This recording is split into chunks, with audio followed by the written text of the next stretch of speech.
Fact number 1 2016వ సంవత్సరంలో TAC కమిషన్కి చెందిన ఒక వ్యక్తి. టీఏసీ అంటే ట్రాన్స్పోర్ట్ యాక్సిడెంట్ కమిషన్ అనమాట. వీళ్ళు ఏం చేస్తుంటారంటే రోడ్ సేఫ్టీని ప్రమోట్ చేస్తుంటారు, ఈ యాక్సిడెంట్స్ అనేవి జరగకుండా. సో ఆ టీఏసీ కమిషన్కి చెందిన పర్సనే ఈమె పేరు పెట్రీషియా. ఈమె ఇద్దరు డాక్టర్స్ తో కొలాబరేట్ అయ్యి ఒక ప్రాజెక్ట్ అనేది స్టార్ట్ చేసింది. అండ్ ఆ డాక్టర్ క్రిస్టియన్ కెన్ఫీల్డ్, ఇతను ఒక ట్రామా సర్జన్ అనమాట. అండ్ డాక్టర్ లాగర్ వచ్చేసరికి crash or accident investigation expert. And ఆ ప్రాజెక్ట్ పేరు ప్రాజెక్ట్ గ్రహం. ఈ ప్రాజెక్ట్ లో ఏం చేస్తారంటే వాళ్ళు ఒక హ్యూమన్ లైక్ స్ట్రక్చర్ ని క్రియేట్ చేశారు. ఏ విధంగా అయితే మన హ్యూమన్ బాడీ యాక్సిడెంట్స్ నుంచి తప్పించుకొని డెత్ రేట్ అనేది 0% గా ఉంటుందో అలా అనమాట. అండ్ ఆ బాడీ స్ట్రక్చర్ ఈ ఫోటోలో చూపిస్తున్న విధంగా ఉంటుంది. పెట్రేషియా అండ్ అతని టీం కలిసి ఈ హ్యూమన్ స్ట్రక్చర్ ని దాదాపు 6 months లో కంప్లీట్ చేశారు. ఈ స్ట్రక్చర్ ని వాళ్ళు బిల్డ్ చేయడానికి యూస్ చేసిన material silicon and human hair. And వాళ్ళకైన ఖర్చు దాదాపు $150,000, అంటే మన కరెన్సీలో $1,20,00,000 దాకా ఖర్చు అయింది. ఫ్యాక్ట్ నెంబర్ 2, ఈ ఫ్యాక్ట్ కూడా కార్ సేఫ్ టెక్నాలజీ గురించే. అదే pedestrian air bag technology. Volvo తన కార్లో ఉండే పర్సన్స్కే కాకుండా ముందు నడిచే పెడెస్ట్రియన్స్ కూడా సేఫ్టీ అందించాలని ఈ టెక్నాలజీలో ఇన్వెస్ట్ చేసి దీన్ని ప్రొవైడ్ చేసింది. ఫస్ట్ టైం ఈ టెక్నాలజీని వోల్వో V40 కార్లో ఉపయోగించారు. అండ్ ఈ టెక్నాలజీ యూరో NCAP పెడెస్ట్రియన్ టెస్ట్లో చాలా హై స్కోర్ చేసింది. ఈ యూరో NCAP అనేది ఏంటంటే కస్టమర్ యొక్క సేఫ్టీ కోసం క్రియేట్ చేసిన ఒక సేఫ్టీ గ్రేడింగ్ సిస్టమ్ అనమాట. అంటే ఇది ఆ టెక్నాలజీని టెస్ట్ చేసి దానికి పాయింట్స్ ఇస్తుంది, లైక్ స్టార్స్ లాగా 5 స్టార్ 4 స్టార్ 3 స్టార్ సేఫ్టీయా అని. అండ్ దీనివల్ల మనకు కూడా ఈజీ అవుతుంది కార్ చూసింగ్లో ఏది సేఫ్ అని మనకి. సో ఆ యూరో NCAP లో ఈ టెక్నాలజీ అనేది చాలా హై స్కోర్ చేసింది. మన ప్రీవియస్ వీడియోలో కానీ ఒకసారి చెప్పాను, మనం ఇప్పుడు వాడే 3.8 సీట్ బెల్ట్స్ ని కూడా వోల్వోనే కనిపెట్టింది. అండ్ ఆ సీట్ బెల్ట్స్ ని వోల్వోకి చెందిన ఒక ఇంజనీర్ అనేది కనిపెట్టాడు. అండ్ ఆ సీట్ బెల్ట్ కి వోల్వో అనేది పేటెంట్స్ తీసుకోలేదు. ఎందుకంటే పేటెంట్ తీసుకోవడం వల్ల అదర్ కంపెనీస్ తన కార్లో ఈ సీట్ బెల్ట్స్ ని ఇంక్లూడ్ చేసేటప్పుడు కొంచెం అమౌంట్ని పే చేయాలి కదా. సో దాన్ని రెడ్యూస్ చేసుకోవడానికి కొన్ని కంపెనీస్ అనేవి సీట్ బెల్ట్ని అవాయిడ్ చేయొచ్చు అనే ఆలోచనతో దానికి పేటెంట్ కూడా చేయలేదు. And that's really amazing gesture by Volvo. నీ ఫేరయ్యా నీ ఫేరయ్యా. Fact number 3, reptiles like crocodiles కానీ స్నేక్స్, కెలోనియన్స్ ఇవి తన బాడీ పార్ట్స్ అనేది రీజనరేట్ చేసుకోలేదు, అంటే లాస్ట్ అయిన పార్ట్స్. బట్ అదే లిజర్డ్స్ కి చెందిన కొన్ని లైక్ గెకోస్, లెగ్వాన్స్ ఇలాంటివి తన బాడీ పార్ట్స్ ని రీజనరేట్ చేసుకోగలవు.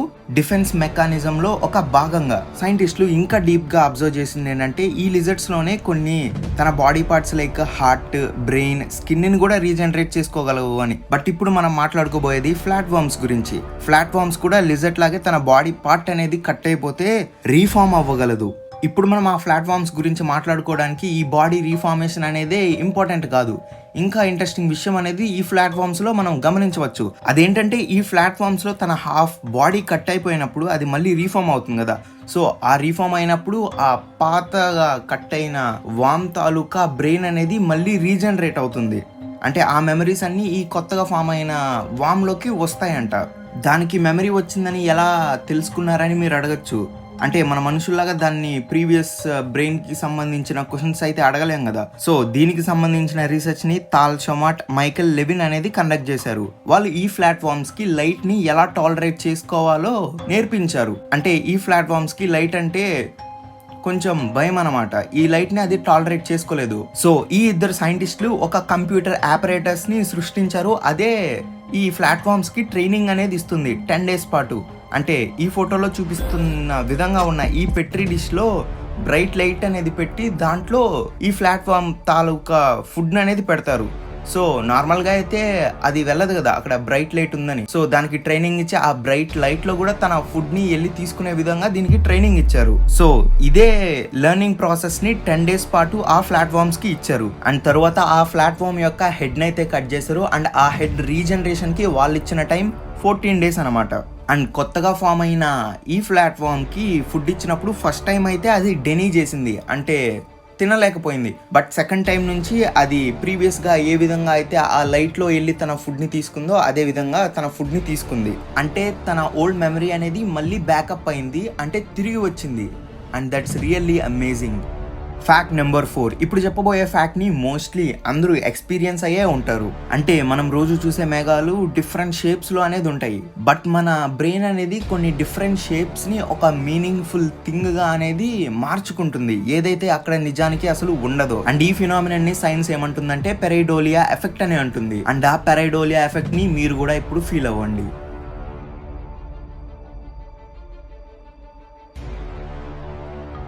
Fact number 5. అంటార్కిటికా. ఈ పేరు చెప్పగానే మన మైండ్లో ఒక ఇమాజినేషన్ అనేది వస్తుంది, లైక్ స్నో, పెంగ్విన్స్, మంచు కొండలు, ఎక్సెట్రా ఎక్సెట్రా. బట్ ఇప్పుడు మనం మాట్లాడుకోబోయేది అంటార్కిటికాలో కొన్ని మిస్టీరియస్ ప్లేసెస్ గురించి. ఫస్ట్ మనం అంటార్కిటికా గురించి జనరల్గా తెలిసిన విషయాల గురించి చూద్దాం. ఈ భూమి పైన స్నో అంతా కలిపినా కూడా అంటార్కిటికాలో ఉన్న స్నోతో ఈక్వల్ కాదు. ఈ భూమి పైన కోల్డెస్ట్ ప్లేస్ కూడా ఈ అంటార్కిటికాలోనే ఉంది. అదే ఈస్టర్న్ అంటార్కిటికన్ ప్లాట్యూ. ఇక్కడ టెంపరేచర్ దాదాపు -94°C వరకు ఉంటుంది. అండ్ సెకండ్ కోల్డెస్ట్ ప్లేస్ కూడా ఇక్కడే ఉంది, వోస్టాక్ స్టేషన్ అంటార్కిటికా. ఇక్కడ టెంపరేచర్ దాదాపు -89.2°C ఉంటుంది. అండ్ ఈ అంటార్కిటికా యొక్క ఏరియా దాదాపు 13.66 million square kilometres. And population గురించి మాట్లాడినైతే అంటార్కిటికానే ఈ భూమి పైన పర్మనెంట్ హ్యూమన్ హ్యాబిటేషన్ లేని ప్రదేశం. బట్ కొంతమంది సైంటిస్టులు అండ్ సపోర్ట్ స్టాఫ్ ఈ పర్మనెంట్ హ్యూమన్ సెటిల్మెంట్స్కి ఎగ్జెప్షన్ అనమాట. ఎందుకంటే వీళ్ళు ఇక్కడే ఉంటారు పర్మనెంట్గా, అది కూడా రొటేషనల్ బేసిస్. అంటే 6 months బ్యాచ్ 1 ఉంటే ఇంకొక 6 months బ్యాచ్ 2 వస్తుంది. అండ్ మనం ఇప్పుడు అంటార్కిటికాలోని కొన్ని మిస్టీరియస్ థింగ్స్ గురించి తెలుసుకుందాం. Number 1, elongated skulls. సైంటిస్టులు 1985వ సంవత్సరంలో అంటార్కిటికాలోని యమనా బీచ్కి దగ్గరలో ఒక 21 years ఓల్డ్ ఫీమేల్ బాడీని అనేది కనిపెట్టారు. అండ్ ఆ బాడీ 1819 నుంచి 1825వ సంవత్సరం మధ్యలో ఉన్న టైం పీరియడ్కి చెందిందని సైంటిస్టులు చెప్పారు. అండ్ కాజ్ ఆఫ్ డెత్ వచ్చేసరికి stress, anaemia and external otitis, అంటే మన ఇయర్ కెనాల్లో ఇన్ఫెక్షన్ వలన అనమాట. ఇక్కడ వరకు కూడా అంతా బానే ఉంది. బట్ వాళ్ళకి మిస్టీరియస్ గా అనిపించింది ఆ అమ్మాయి యొక్క స్కల్ అనమాట. అది మన హ్యూమన్స్తో పోలిస్తే చాలా పెద్దగా ఉంది. అండ్ దీనికి సైంటిస్టులు ఇస్తున్న ఎక్స్ప్లెనేషన్ ఏంటంటే సెంట్రల్ ఏషియా ట్రైబ్స్లో దీన్ని కామన్గా చూడొచ్చు అని. ఇది ఏషియా రిచువల్స్లో ఒక భాగం. ఈ ప్రాసెస్నే ఆర్టిఫిషియల్ క్రానియల్ డిఫార్మేషన్ అని అంటారు. అంటే కావాలనే కొన్ని క్లాత్ బ్యాండ్స్ అండ్ కొన్ని అదర్ డివైజెస్ని యూజ్ చేసి తల భాగంలో ప్రెజర్ అనేది అప్లై చేస్తారు. అండ్ ఈ ప్రాసెస్ అనేది చిన్నతనం నుంచే స్టార్ట్ అవుతుంది. అండ్ ఈ ఎలాంగేటెడ్ స్కల్స్ని సెంట్రల్ ఏషియాలోనే కాకుండా అమెరికాకి చెందిన మాయా ఇంకా సివిలైజేషన్ ప్రజల్లో చూడొచ్చు. ఫిలిప్పీన్స్కి చెందిన విసయాన్స్, బికోలానో ట్రైబ్స్లో కూడా ఈ ఎలాంగేటెడ్ స్కల్స్ అనేది చూడొచ్చు. ఈజిప్ట్, పెరు, ఆఫ్రికా అండ్ యూరోప్లో కూడా చూడొచ్చు. Number 2, secret Nazi bases. నేను ఆల్రెడీ చెప్పాగా ఈ ఆర్కిటిక్ అండ్ అంటార్కిటికన్ రీజియన్లో 10 to 15 సైంటిస్ట్ అండ్ వాళ్ళ సపోర్ట్ స్టాఫ్ తప్ప ఇంకా ఎవరు ఉండరని.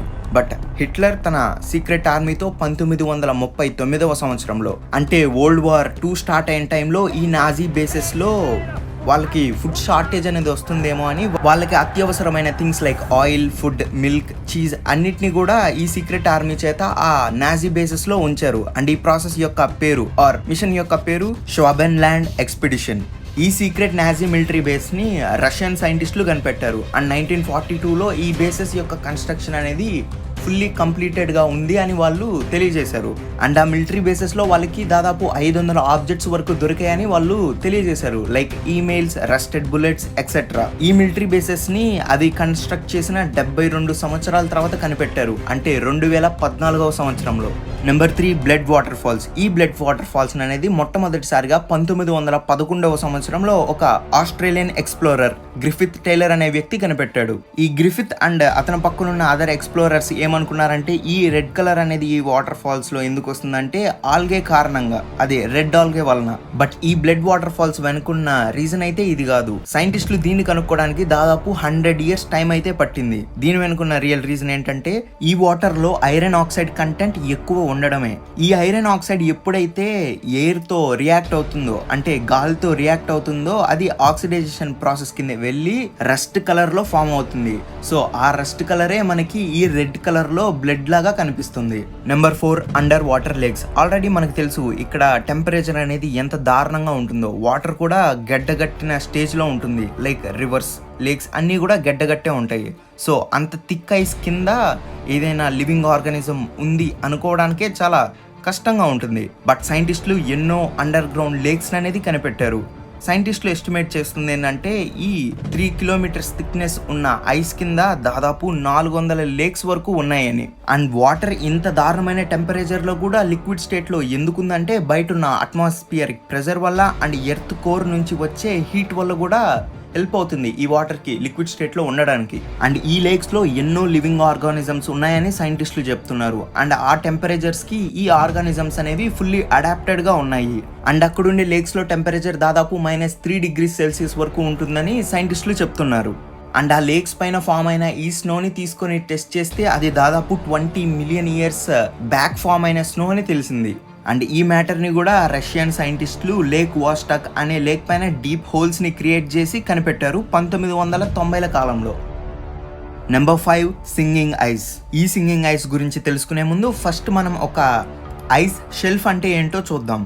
ఒక large sheet of ice land or snow పైన ఉంటే దాన్ని గ్లేషియర్స్ అని మనం అంటాం. అదే లార్జ్ షీట్ ఆఫ్ ఐస్ అనేది ఓషన్ ఆర్ స్నో పైన ఉంటే మనం ఐస్ షెల్ఫ్ అని అంటాం. సో ఈ అంటార్కిటికాలో రాస్ ఐస్ షెల్ఫ్ అనేదే లార్జెస్ట్ ఐస్ షెల్ఫ్ అనమాట.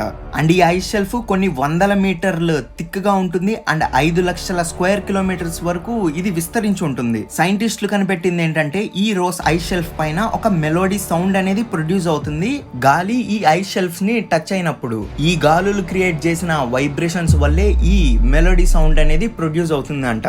ఈ వైబ్రేషన్స్ ఆర్ మెలోడీ సౌండ్ అనేది మన హ్యూమన్ ఇయర్స్ కి అయితే ఖచ్చితంగా వినపడదు. సో సైంటిస్టులు సెస్మోమీటర్స్ ని యూజ్ చేసి ఈ సౌండ్ అనేది విన్నారు. మనం ఇంతలా ఈ సింగింగ్ ఐస్ గురించి మాట్లాడుకున్నామంటే ఖచ్చితంగా ఆ సౌండ్ కూడా వినాలిగా.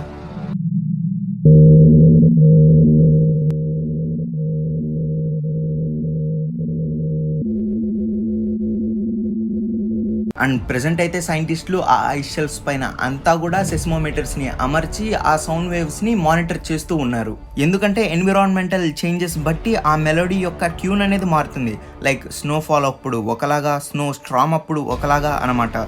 సో ఎన్విరాన్మెంటల్ చేంజెస్ ని ముందే తెలుసుకోవడానికి ఈ మ్యూజిక్ టోన్ అనేది సైంటిస్టులు వాడుకుంటున్నారు. అండ్ ఈ వీడియో కింద ఫ్రెండ్స్ నెక్స్ట్ వీడియోలో మళ్ళీ కలుద్దాం. అంటే దెన్ బై బై నౌ.